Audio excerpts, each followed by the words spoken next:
The Workday Lifestyle is really, when you think about from a customer perspective, what they've always needed, but haven't always had the tools to really deploy in their business. Ongoing change, the ability to be agile, continue to modify and create new business processes as their business changes, and to react to the real business conditions that they're experiencing.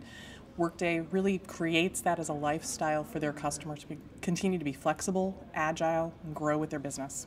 There are many ways that Workday supports our customers through our journey into that life as a customer, from education to functions like customer success and customer enablement, all offering services, programs, and tools to customers to help them continue well beyond their go live, to continue to engage and continue to deploy features and be successful in supporting their organization. When an update is released to all of our customers, they have then the option to turn on those features at their own pace, at their discretion, when their business needs it, and when it makes most sense and is most compelling to them. So those features are there waiting for them, ready to be turned on.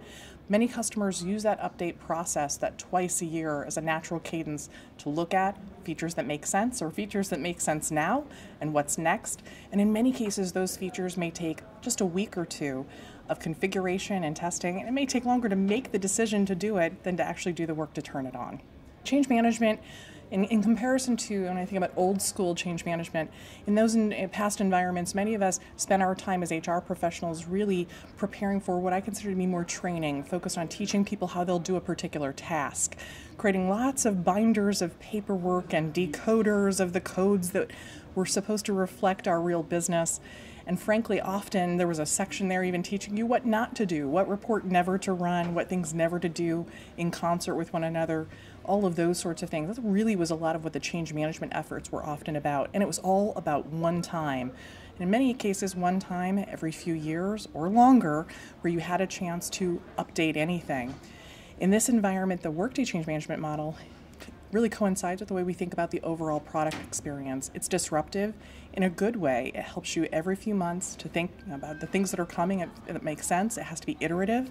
It's much more about meeting your users and employees where they really are in today's world. They don't need to be taught. They probably need more of a learning approach. Think about the things that they can decide differently, the analytics that make sense for them to help consider better business decisions. Very different than teaching them to perform a task. There are many ways that Workday enlists feedback from our customers.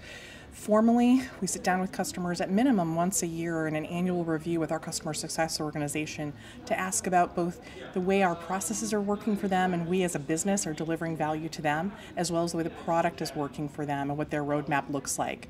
We as well have many other mechanisms like our work groups, other webinars and forums, and a virtual environment on the Workday community where customers can pose a brainstorm, an idea, and other customers can chime in with their use cases. They can prioritize those, and all of those provide great input to our product management to really assess what we're hearing consistently from customers and what we can do to meet those needs.